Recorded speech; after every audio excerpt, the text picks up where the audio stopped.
جس کے ذریعہ وہ اپنے احساسات و خیالات کو بول کر دوسروں کو سمجھا سکے یا بتا سکے، اسے تقریری زبان کہتے ہیں۔ انسان نے سب سے پہلے تقریری زبان سیکھا، جیسے کسی لیڈر کا تقریر کرنا، استاد کا بچوں کو پڑھانا۔ تقریری زبان کیا ہوتا ہے؟ جسے ہم بول کر سمجھاتے ہیں۔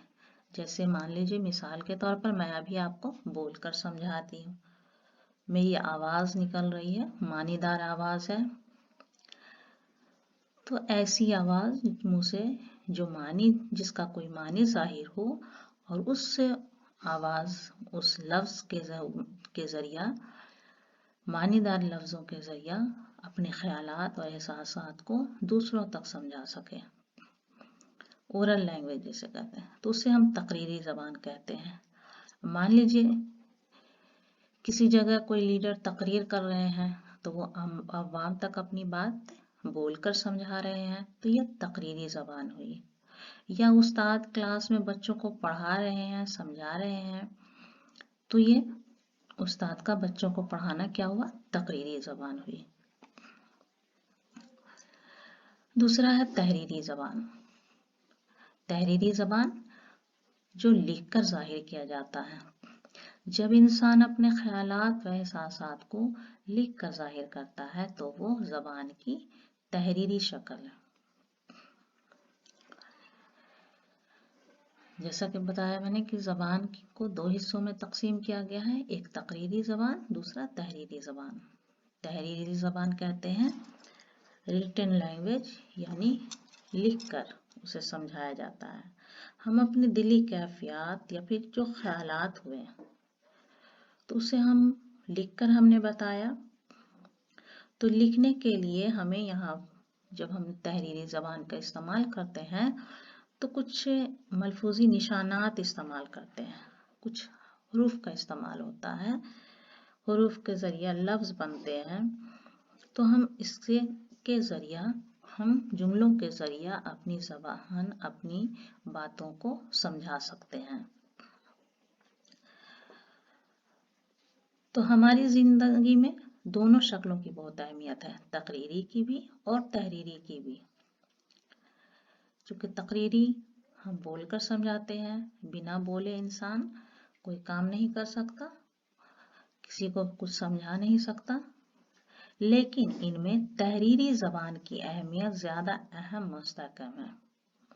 یعنی اس کی اہمیت اس لیے زیادہ ہے کہ یہ ریٹن ہوتا ہے، اس لیے اس کی اہمیت زیادہ ہے، یہ چینج نہیں ہو سکتا۔ لیکن جو اگر ہم بول کر کچھ کسی کو ہم نے بول کر کچھ سمجھایا، یا پھر مان لیجیے کسی کو میں نے کچھ چیزیں دی اور اس سے ہم نے کہا کہ یہ کچھ دنوں کے لیے، یا کسی نے قرض لیا ہم سے اور کہا کہ میں نے یہ 1 سال کے لیے یا 1 مہینے کے لیے لیا، آپ کو واپس کر دو، ٹھیک ہے؟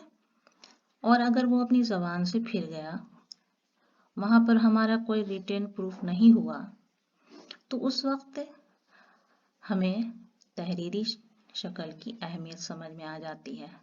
تو یہ تقریری زبان، اس کے کوئی پروف نہیں ہوتا، اور تحریری زبان اس کا پروف ہوتا ہے، ثبوت ہوتا ہے، اس لیے اس کی شکل کی اہمیت زیادہ ہے۔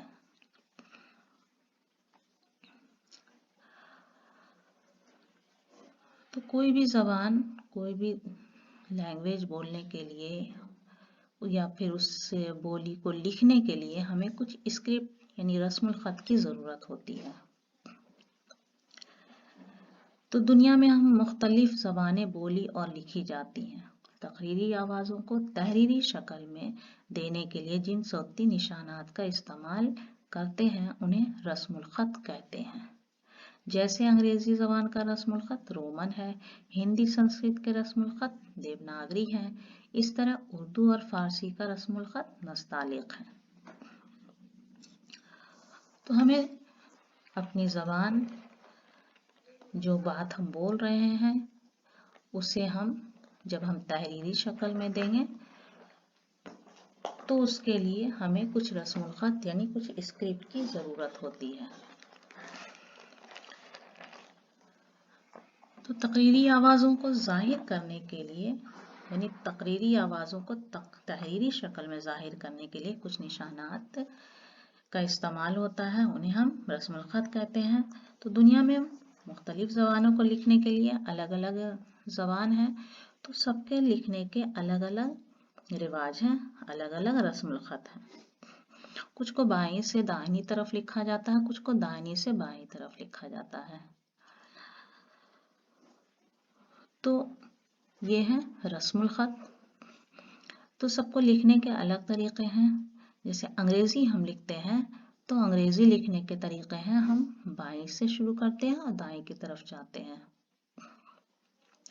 اور اگر اردو، فارسی یا عربی لکھتے ہیں تو وہ دائیں سے شروع کرتے ہیں اور بائیں کی طرف جاتے ہیں، ٹھیک ہے۔ تو انگریزی زبان کا رسم الخط کیا ہے؟ اسکرپٹ کیا ہے؟ رومن ہے۔ ہندی سنسکرت کے رسم الخط ہے دیوناگری، اور اردو فارسی کا رسم الخط اسے کہا گیا نستعلیق۔ تو یہ تھے رسم الخط۔ اب ہے بولی۔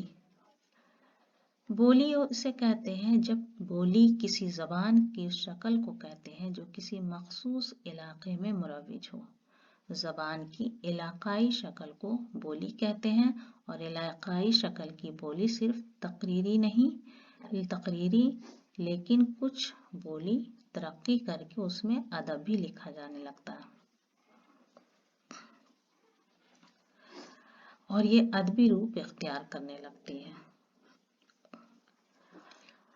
بولی یعنی عام طور سے بولی کسی زبان کی اس شکل کو کہتے ہیں جو کسی مخصوص علاقے یا خطے میں مروج ہو جائے، وہاں اس کا رائج ہو جاتا ہے۔ چونکہ زبان کا دائرہ بہت وسیع ہوتا ہے، لیکن بولی کسی خاص ایک علاقے تک ہی محدود رہتی ہے، یعنی زبان کی کسی بھی علاقائی شکل کے کسی علاقے میں وہاں کی ایک بولی مشہور ہو جاتی ہے، تو کسی بھی علاقائی شکل کی بولی جو ہوتی ہے وہ تقریری ہو جاتی ہے، لیکن کچھ بولی کسی ایک جگہ کی یا کسی کچھ جگہوں کی بولی ترقی کر جاتی ہے، ترقی کر کے وہ اس میں ادب بھی لکھا جانے لگتا ہے۔ کچھ بولیاں ترقی کر جاتی ہیں اور اس میں ادب بھی لکھا جاتا ہے، تو یہ ادبی روپ اختیار کرنے لگتی ہے۔